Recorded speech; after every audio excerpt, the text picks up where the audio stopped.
Welcome to the Purpose and Profit Club podcast for nonprofit leaders, mission-driven creatives, and social entrepreneurs. Get ready to stop dreaming and start doing. Here, ideas become action. We prioritize purpose and profit. You ready? Let's go. I want to know how often you're asking, and you get to define asking for the purpose of this question however you want. Asking can be asking for a donation, a partnership, a sponsor, anything. Okay, Janine, totally fine. So if you're driving and you're just listening, totally fine. But go ahead and do the exercises yourself and out loud or in your head. Okay. Once or twice a month. Yikes. Listen, no judgment. That's okay. I'm asking maybe monthly, brand new. We ask all the time. Isn't that interesting? Isn't that interesting, Sheila? Because when you're brand new, you're kind of scrappy, right? And you're like, we'll do whatever it takes. George is here from Kenya. Welcome. Okay. Where are you asking? And by the where, what I mean is what platform. So the asking could be in person. You could define asking as a direct mail piece. You could define asking as one-to-one. Like, where do you feel like of the once or twice a month, of the bulk of my asking, even if you look at the collective of in a 30-day period, where is 80% of your asking happening? Okay. I want you to think about that. Where is it happening? Is it phone calls? What is it? Tell me that in the chat. Okay. Face-to-face, letter of request, mostly in person. Okay. Sheila's doing the work. She's brand new, right? She's brand new. Email, direct appeal for about 80%. So that's more scaled, right? So that one-to-many. Okay. While you're in, if you've already answered this question, why aren't you asking? Then your next question, Zach says 80% in email. Zach, is that a mass email or is that individual email? Your next question is, why aren't you asking daily? And I want to know everything that comes up for you when you're on the receiving end of that question. Why aren't you asking daily? Tell me in the chat what comes up for you. Why aren't I asking daily? Give me every reason why that comes up when you hear that question.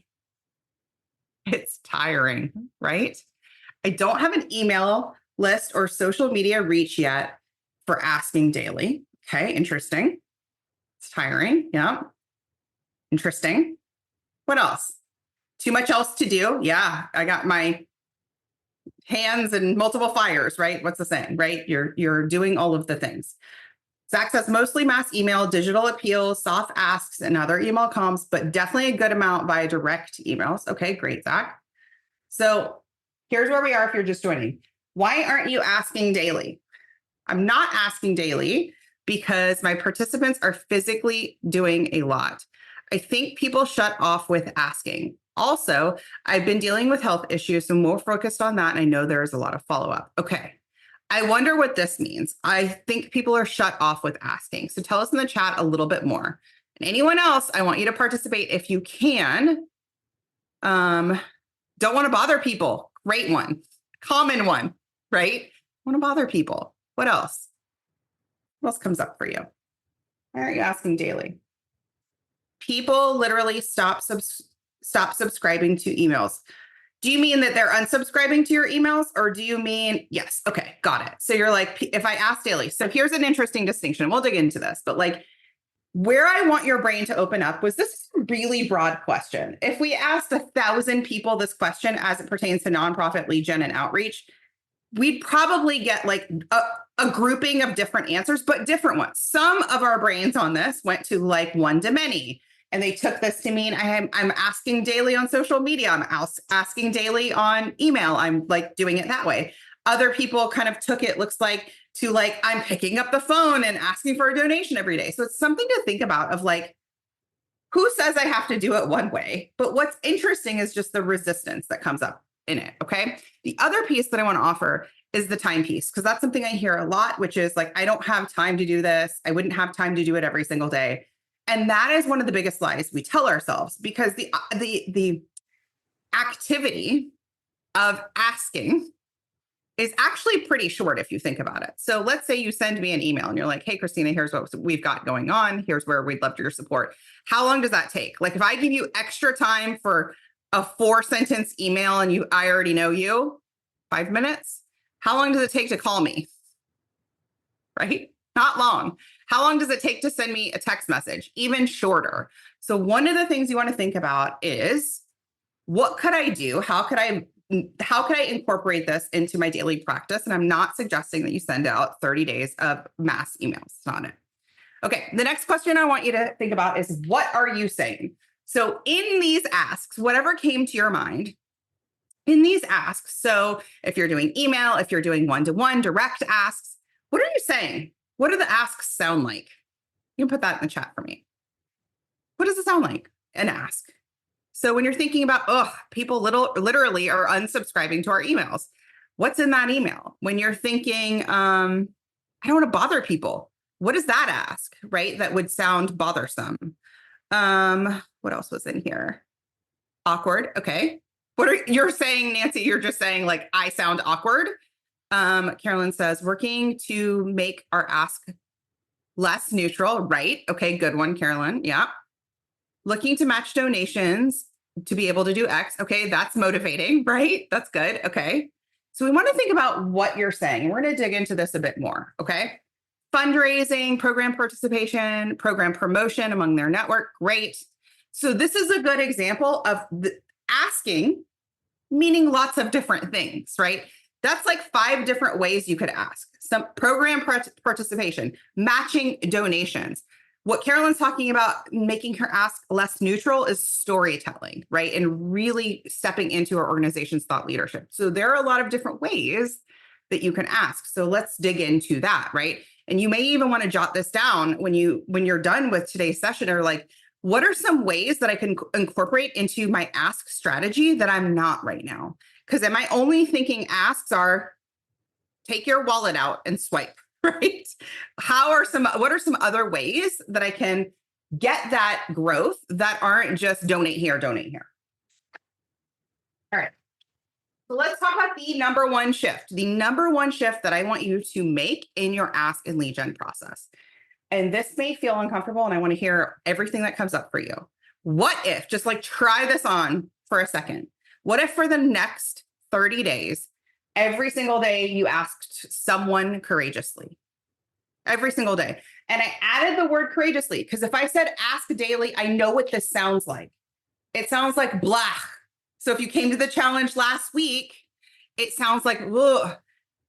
You have to get out of the zone of indifference and get into attraction mode when you're asking. You have to be magnetic when you're asking. So it doesn't work if you just hammer me. It's like, again, somebody knocking on my door selling blinds I don't want to buy. They can knock on my door for 30 days, but if I'm not interested and if their pitch isn't compelling, it's a no, right?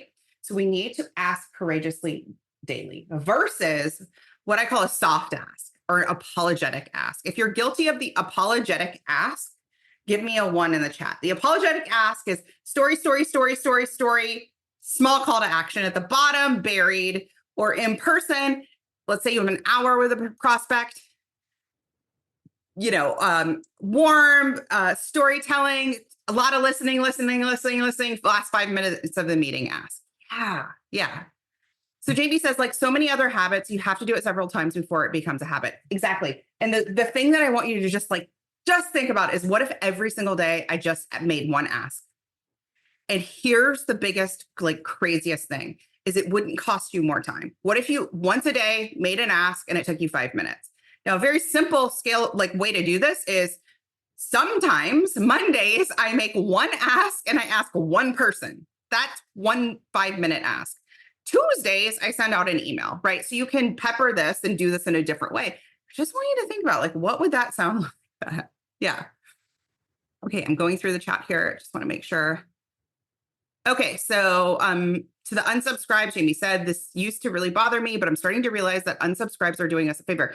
Yeah, so when you have a large audience or just an audience, and they're just kind of hanging on because you're in the zone of indifference, or you're not really communicating with them at a frequency, they don't really do anything. They don't self-select on and they don't self-select off. And then it makes really hard for you to create stories and content that you're like, oh, this is resonating with them. So it's actually okay to see unsubscribes. It's totally fine to see unsubscribes.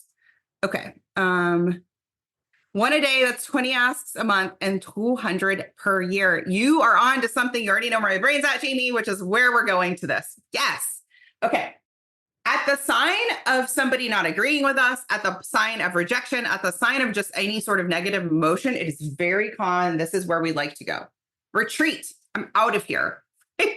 So what you did, Nancy, is you leaned in and you were like, the second was after a bunch of posts, they misunderstood a comment they made. So instead of going like this or shutting down the conversation, you leaned in.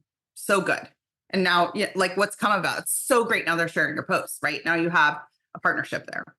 So at the sign of rejection, so when we're in the prospect, we're in the outreach or ask process, and we hear either a no, or we hear some flavor of a no, or we hear just any objection, like I already gave, right? There's one, right? I already gave this here. It is very common. And what I see here is we agree with them. Mr. Donor, you have already given this year, and that's it. Thank you so much. Click. I got to get out of here, right? Right. And when you retreat, that's when we see the stalled progress.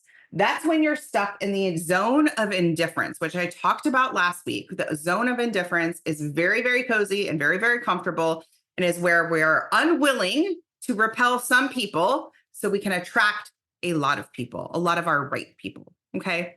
Does that make sense? Versus when you handle rejection, and I love this idea.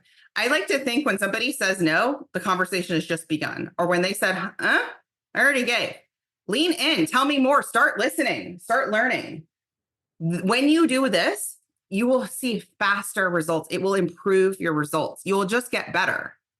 Now, going back to the cold calling real estate example, I was pretty good at selling expired listings, not because I read a bunch of books about how to cold call or how to, I probably took 1 or 2 trainings and then I just did it. And I only got better through repetition. I only got better through making the process kind to me and through the listen and learn, where I'm like, yep, I stumbled on my words on that one. Okay, let's go to the next one. It's not a big deal. I don't need to stop, right? This is where you attract people. This is where you start making lots of money. You have to be willing to have the rejection be part of it. In last week's training, one of the questions that I asked was, what type of organization hears the most no's? If you weren't on that training, then you are welcome to answer that. What type of organization hears the most no's? They get rejected the most. Who gets the most rejection? What type of nonprofit? Anyone who doesn't know the answer, if you want to guess. Yes, exactly. The biggest ones. Think about how much Charity Water gets rejected, how much the Habitat for Humanity gets rejected, how much the Red Cross, right? There's so many people that are like, no, it's a no. And there are so many people that are like, yes, it's a yes, right?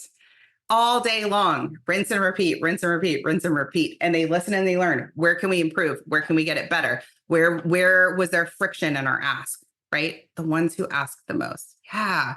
When that really clicks in, it does start to just be, I kind of struggle and hesitate to say a numbers game because there is so much connection and humanity in it, but it does soften the rejection. It softens the no's, right? It's not personal. It's not personal when somebody says no. It's not a personal attack on you or your ability to fundraise. It could be timing. It could be confusion. It could be 1,000 different things. And we go. Now, there are 2 people that I asked to be on my podcast. One of them I asked in January of 2023, maybe even December of 22. And it was a punt. He was like, maybe come back to me. He was on the podcast in January of 24. It's one of our biggest episodes. So what? It took a year. I don't care. I'm thrilled. There's another podcast guest that we're having on. We've been in talks since January of 2023. I'm not mad at it. I'm just thrilled that we were able the timing is right. It was not right then. I see that. This is a large startup that's scaling up. It wasn't right then. It is exactly right now, right? And this guest, which TBD hasn't come out yet. This guest, the timing wasn't right. It had nothing to do with me. It had nothing to do with my podcast, right? those are like neutral. Those are neutral events in this. It also wasn't my pitch. There is nothing I could have said a year ago that would have been like, please come on now. There was no set of words. I didn't have to make the, it's not the right time mean anything, right? So when you sort of like just diffuse all of the no's, I find it gets so much easier. All right. So here's the habit I want you to create, okay? 30 days. What do you want to do in 30 days? Now I want you to pick your own thing. So Jamie said, I said a daily outreach. And I love you're already thinking we get weekends off. So that would be 20 outreaches in a month. Perfect. Another way to think about this would be to batch it. So if you're like, I'm going to do what's equal to 1 outreach a day, but maybe I only do it on Mondays and Fridays, right? And so you say to yourself, I'm doing 5 a day or whatever it works out to, right? So you can batch it that way. Do you think that there is something about getting a little momentum around prospecting? So some of you may feel a little bit more aligned to say, you know what? I don't want to take a big bite of it. I don't want to do 10 outreaches today. I can do 1. And that feels better. And then some of you are like, I'd rather take and batch it. So you can tell me what resonates with you. So here's what I want you to decide. You get to pick your frequency. I would love to suggest after this, send an email to somebody, send a note to somebody, send a text message to somebody. Think about how you say it matters than what you say. And the belief, this is sort of what's packaged in the how. Okay, the belief is packaged in the how. You have to believe in what it is that you're reaching out about, your mission, your program, your service, your thing. If you believe in that, it doesn't matter your skill set, right? Because you just need to talk about that. You just need to talk about the belief and really thinking about, where am I wobbly? Where do I need to improve upon my tone, right? Am I talking up here? Am I going down here? Is my voice very fast? Is it too serious? Really just, and you may want to record yourself. We had many of our Outreach Genius students do this in the past, is just record. You can do it on video or just on phone, of like, record yourself doing a pitch. Tell a little story about your organization, have a transition, have an ask, and listen to it back. Do not listen to it in a way to just absolutely just criticize yourself. Listen to it in a way and give yourself feedback like you would your best friend or a colleague. That is the only way you're allowed to give feedback to yourself. You're not allowed to give yourself feedback that's just mean, like, oh, your voice sounds terrible. We're not doing that. But only like, oh, I see you got a little fast here, Christina. Let's slow it down. Or, hey, that got a little confusing. Record yourself. Do that today. Okay. So decide your frequency. Just decide your how, your tone, your belief, and your who. Who do you want to reach out to? Who comes to mind? I'm curious, in thinking about lead gen and thinking about outreach, who comes to mind that you would like to focus on? And it can be a couple of different groups if that feels better, that you want to focus your outreach on. You can put that in the chat. Nancy, I see you said, what are the questions you would ask? But that was earlier in the session. So remind me of what that was referring to. What are the questions you would ask? Okay, so someone says, I already gave this year. And you said, lean in, ask questions. And I'm almost like, what question do you ask to that? Like, okay, yeah. Let's workshop because they are saying something true. Like, what do you? And okay, so that's such a good thing to know, is like, an objection isn't something you have to like fight or disagree with, because that's true. So let's workshop this. I'm the donor. You ask me, how much are you asking me for? I'm going to ask you. Hi, Christina. I'm going to ask you for $1,000. I already gave this year. I don't know what I'm supposed to ask then. Like, I can talk and say thank you, and we really appreciate that, and that's wonderful. Okay, finish. But then, and what's the question? You tell me. Okay, so I want you to come up with it. So you're right, Christina. You have already given this year. You're right. So why do you need more, Nancy? Why do you need? I already gave. Okay, but then you just asked me the question. I didn't ask you the question. What if they don't ask the question? Is that it? Then that's why we're going through this, so I can show you. Okay, so if you ask me the question, well, because we have we have done so much in 3 months that we've actually far exceeded our expectations and we're now out of funding to go forward. How much funding do you need? In what time frame? Well, you said you need more funding to go forward. So what does that look like? So in the next month, we hope to raise $30,000. And what will you do with that 30? We will host a workshop that will involve genetic analysis of the cacao that grows wild in the area. And we'll do soil and water testing for heavy metals, which is important both in terms of having products that the farmers can sell and in terms of local health. And we will continue our work on the community-based health promoters. So what you just listed was what I call features instead of benefits. Okay. Okay. So tell me the benefits of those things. What's the benefit of the workshop? I'm not going to the workshop, right? So tell me more than invited, but you'd have to want to take your life in your own hands. The benefits are that farmers will continue to equip farmers with the skills so that they can create sustainable livelihoods. Okay, pause. So I want you to know when you're in this process and somebody gives you a small objection, I already gave. I want you to already know, what does Christina care about? Like, what's her zone? What's her affinity with your organization? Because if you have multiple programs, like where do I land? And if you don't know, you need to ask me. Hey, I noticed you gave $1,000 last year. Like, I'm curious what you're interested in. And I'm like, I care about beekeeping. I don't know. Like, you want to know so that when I give you that pushback, you can say, I know you're interested in X. That is part of what's happening over here. Right? So you need to bridge that. Right. So you would ask that question before you ever get to an ask. I mean, yes and no. We could do this all in one meeting. Right? But it would come first in that meeting. Okay. If I'm going to make this formulaic, yeah, I think that's a great way. It's like when you're dating, you're like, what are you into? Do you like movies? And you're like, no, I don't, right? That's it. However, if you're at the point in the date where things are going well and you realize you haven't been asking any questions, it's a great time to ask some questions. It doesn't mean you got to kill the date and start over and do date 2 and then go about it better. You could just be like, wow, we went over here on this date and I'm going to bring us back because I realized I don't know anything about this person. That's okay. The date's not done and over. You with me? Yeah. Okay. Okay. So how does that feel in helping to clarify the process of what to say?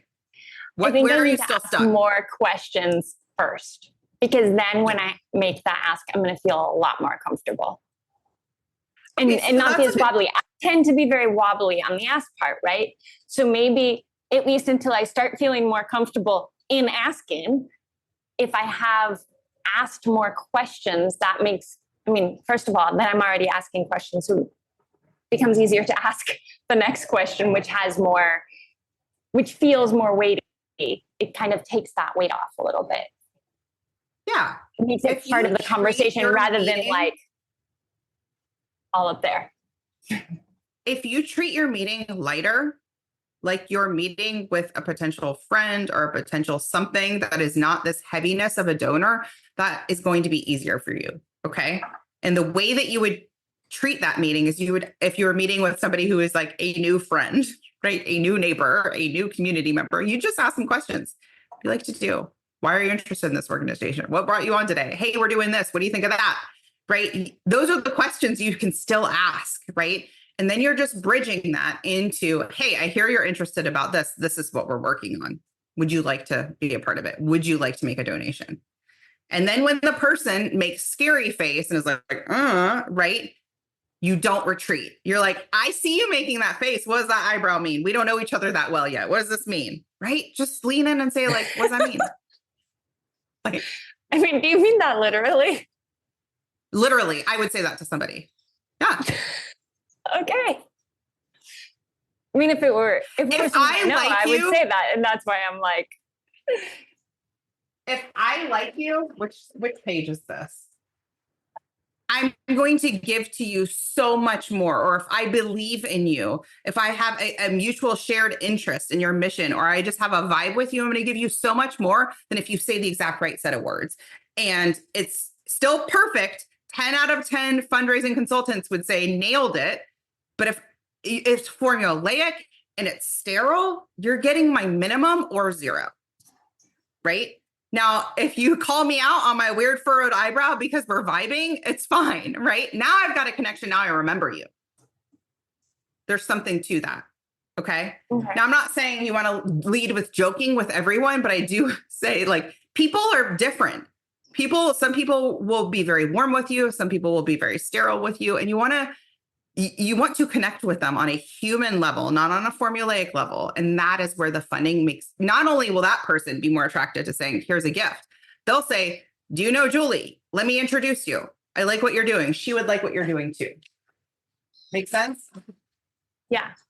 Thank you for running through that with us. That was good. Thank you. Okay. Are we committing to outreach? Are we committing to doing it daily? Are we committing to doing it every 3 days? It doesn't matter to me. Pick something and decide I'm going to do it between now and the end of the month. Like, you decide and stick to it. And if you skip a day, just recorded a podcast about this. If you decide I'm going to do daily outreach Monday through Friday, and life happens and you skip a day, don't you dare say, now the whole thing's done. It's over. You just get back on. You fell off the bike on a Wednesday, you get back on Thursday. Do not say, oh, I didn't keep my momentum, so it's done. So decide your habit, decide your frequency, and you go. And you don't let yourself negotiate with, oh, that thing happened, and so now the whole thing's not working. Cool? All right. Thank you, guys. This was really fun. Hey, high achiever. I know your sights are set on ambitious, world-changing goals.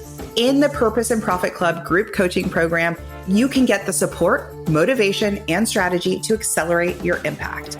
I like to say it's where the inner work meets big impact and big funding.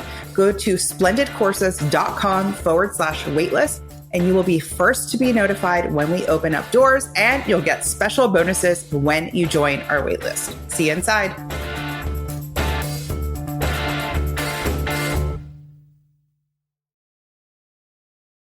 Think you've reached out to everyone in your network? Are you out of ideas to get noticed and get funded? I hear you. That's why I'm giving you a chance to steal my prospect list. Yes, you can generate leads for your nonprofit or impact-driven business.